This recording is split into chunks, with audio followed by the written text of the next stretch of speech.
Olá, bom dia, seja muito bem-vindo ao Noticiário Manhã desta quinta-feira, dia 12 de junho, dia dos namorados, dia do início da Copa do Mundo aqui no Brasil. E nós começamos esta edição com as informações do trânsito em nossa região. 7 horas em ponto, hein? Quem nos traz a prestação de serviço com a movimentação e as principais informações do trânsito nesta manhã é o Renato Diniz. Bom dia, Renato.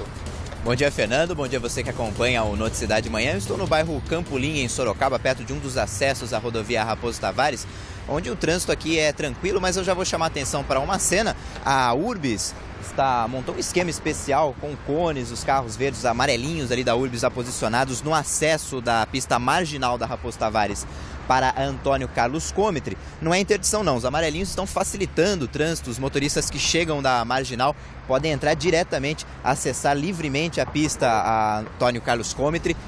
Ao contrário do que normalmente acontece quando não tem esses cones, o motorista precisa ficar negociando a entrada, esperar um pouco mais de tempo para conseguir entrar ali na avenida.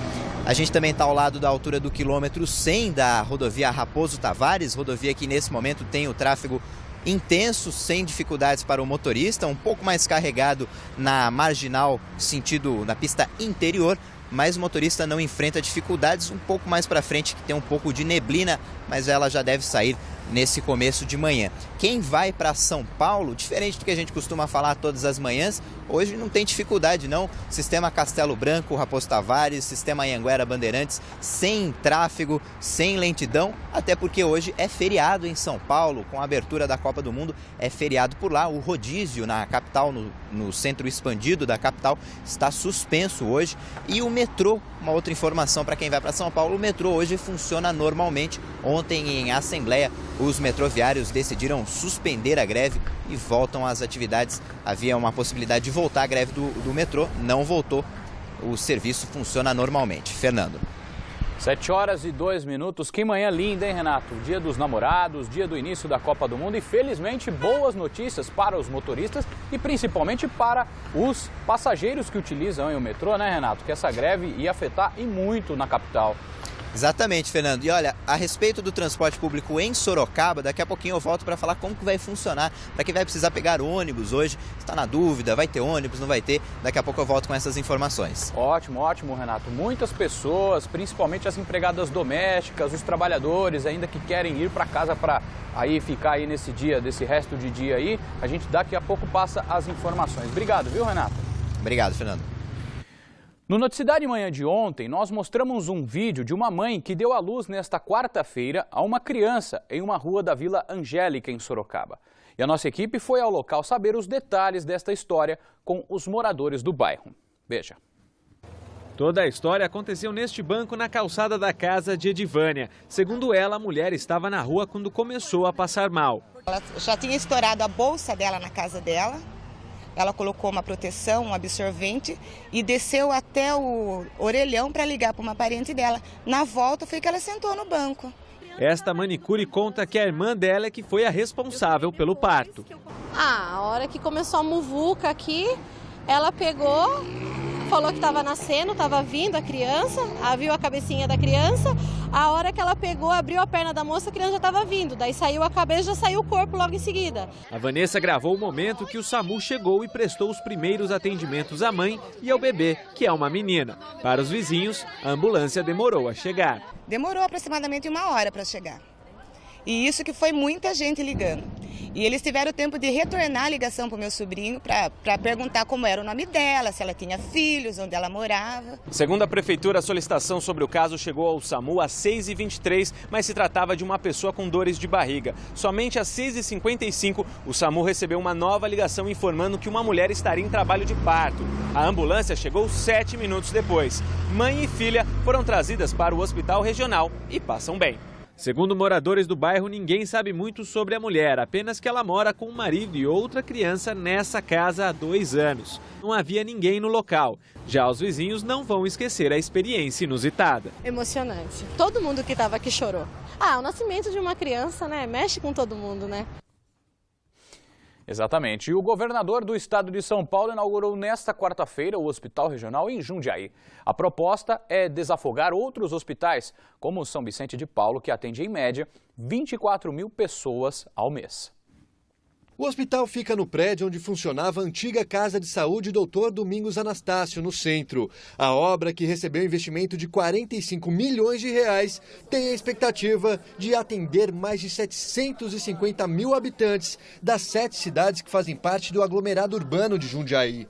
Nós teremos aqui cirurgia geral, cirurgia vascular, dermato, oftalmo, otorrino, ortopedia, ginecologia, urologia, cirurgia plástica, enfim, será uma referência para os 7 municípios aqui do aglomerado urbano. O regional conta com 136 leitos, 16 deles destinados à UTI, e deve ser custeado 100% pelo Sistema Único de Saúde, o SUS. Na cerimônia, prefeitos da região, deputado federal e também o secretário estadual da Saúde, Davi Wipp. Ele falou sobre os funcionários que ainda vão ser contratados. Se pretende uma parceria de um hospital que, embora não universitário, mas funciona como tal em São Paulo, numa faculdade de medicina de Jundiaí e um hospital de grande porte como esse. O hospital, que vai ser administrado pelo Sírio-Libanês de São Paulo, deve ter o atendimento iniciado só na metade de julho.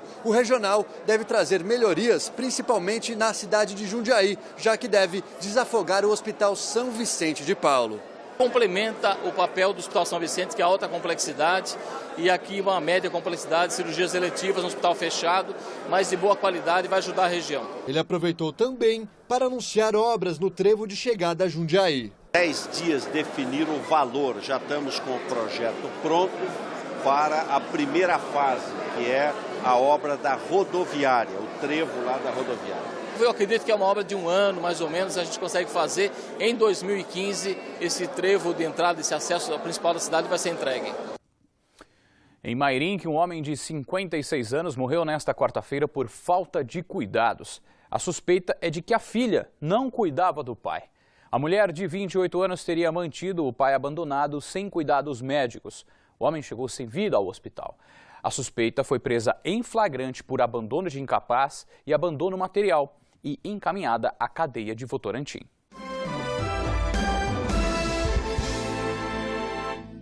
Agora são 7h10. Muito bom dia para você que chega. Sintoniza a TV Sorocaba SBT aqui no Noticidade Manhã, o seu telejornal com as principais notícias da região nas primeiras horas da manhã. Os secretários da Prefeitura de Sorocaba explicaram nesta quarta-feira o aumento de mais de 85% no contrato da distribuição de merenda escolar. Foram convidados a prestar esclarecimentos o secretário de Governo, João Leandro, o titular da Educação, José Simões de Almeida, e Roberto Juliano, secretário de Administração. Eles assistiram a um vídeo da audiência pública do dia 19 de maio, em que cozinheiras escolares fizeram várias reclamações quanto à qualidade da comida. Para João Leandro, uma funcionária foi omissa por não ter denunciado a presença de comida estragada na merenda. Ela, no mínimo, foi omissa quando serviu aquele tipo de merenda ou quando presenciou aquele tipo de atitude e não tomou nenhuma medida. Se eu fosse vereador e estivesse aqui naquele dia, naquela sessão, essa moça não saía daqui sem me acompanhar até a polícia. Para o vereador Isídio de Brito, a denunciante estava sob pressão, fato que o representante do governo negou. Elas não, em nenhum momento, assumiu a responsabilidade de ter servido alimentos ruins para as crianças. Aliás, ela assume a responsabilidade de fazer a separação. Foi muito claro elas aqui. Então não dá para passar a responsabilidade de quem não fiscaliza, no caso aí a Prefeitura Municipal. Eu não quero transferir. Agora, quem tiver... Está aqui a presidente do sindicato que pode falar. Agora, quem tiver informação dessa natureza, não dá para não tomar nenhuma medida. Eu não sei quando foi que ela não disse aí se foi há 1 mês, 2 meses atrás, ou há 1 ano atrás que o episódio aconteceu. Eu não quero transferir essa responsabilidade, mas não dá para ficar em silêncio também, pelo amor de Deus. 3 representantes da seção de alimentos escolares e o secretário de Educação, José Simões, confirmaram um aumento no número de reclamações quanto à qualidade das refeições. Muitas vezes as diretoras nos informam de problemas ocorridos E aí a nossa equipe toma as providências, inclusive notificando a empresa e até caminhando para a Secretaria da Administração. Tem ocorrido com frequência isso? Ultimamente tem ocorrido. Uma das funcionárias afirmou que foram os próprios servidores que pediram um novo contrato. O jornalismo da TV Sorocaba SBT mostrou em maio denúncias como a quantidade insuficiente de alimentos. Em abril, merendeiros protestaram em frente à companhia ERJ por falta de pagamentos. A empresa responsável pela distribuição de merenda foi convidada a participar da oitiva, mas nenhum representante compareceu. Por isso, os vereadores devem fazer uma convocação formal para que a empresa preste esclarecimentos. Vereadores questionam ainda o valor do próximo edital para a entrega da merenda. 120 milhões de reais mais caro que o contrato atual, de 139 milhões. Segundo o secretário da administração, o valor é baseado em levantamento feito com empresas do ramo. Porque subiu a quantidade de alunos, aumentou algumas especificações que elas pediram a mais, mas esse preço foi dado de referência. Nós não podemos estipular um preço. E por determinação da Justiça, ainda na Câmara de Sorocaba, o ex-secretário de Serviços Públicos, Clebson Ribeiro, respondeu à CPI do lixo. Por 40 minutos, 2 vereadores conversaram com o atual secretário de Meio Ambiente, Clebson Ribeiro. Ele era o titular da pasta de Serviços Públicos quando a CPI foi instaurada. Ele explicou que faltou na última convocação porque o convite chegou em cima da hora. Segundo Clebson, o fim do contrato com a Gomes Lourenço prejudicou a elaboração de um plano de resíduos sólidos na cidade.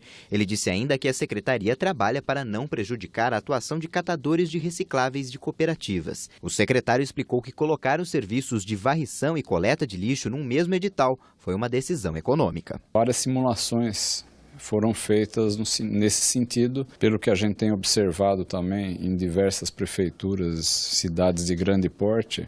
Existe essa tendência também entre as prefeituras de se fazer contratos assim mais globais, né? Juntando vários serviços com a mesma finalidade, né? 7 horas e 15 minutos e o assunto ainda é a política. Está prevista para o dia 25 de junho a última audiência que deve decidir o novo plano diretor de Sorocaba. Até que tudo seja definido, muita polêmica ainda sonda as propostas. O novo projeto da Prefeitura tem causado polêmica em setores especializados em construção e habitação. O plano diretor estabelece um conjunto de regras que determina como e para onde a cidade deve crescer nos próximos 10 anos. E uma das propostas do Executivo limita a construção de prédios na cidade para no máximo 7 andares. Segundo o diretor do Sindicato da Construção, ao criar essa limitação, uma série de problemas podem aparecer. Quando você limita, nós fizemos simulações de projeto, concluímos que os recuos entre as torres vão ficar muito menores. Isso vai ser extremamente prejudicial, porque vai diminuir as condições de ventilação e de iluminação das unidades. Outro ponto levantado é em relação ao tamanho dos novos lotes residenciais. De 150 metros quadrados, eles aumentariam para 200. Para o Sinduscom, a proposta é boa, mas deve acontecer a médio prazo. Que seja feita de uma forma gradual, para que não impacte de uma vez só no bolso do adquirente. Porque hoje, mais ou menos 33% seria o acréscimo no custo dos lotes, da noite para o dia.